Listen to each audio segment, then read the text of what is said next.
पे हो गए। अस्सलाम वालेकुम, क्या हाल है भाई? ठीक है, खैरियत है? अपना लाइसेंस दिखाएं। वालेकुम सलाम।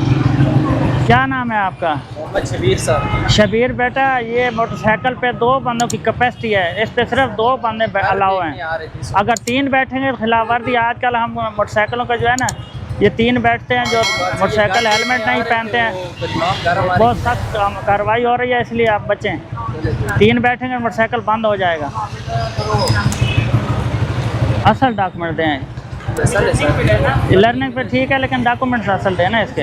जी जी जी, बस ये ओके करें, इसको सबमिट करें। बस यही है ना जी कंफर्म कर रहे हैं।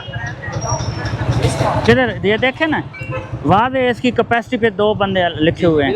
अगर 2 से अबाव बैठेंगे फिर खिलाफ वर्दी की सूरत में लापती रूल में ये आपका फिर चलान होगा।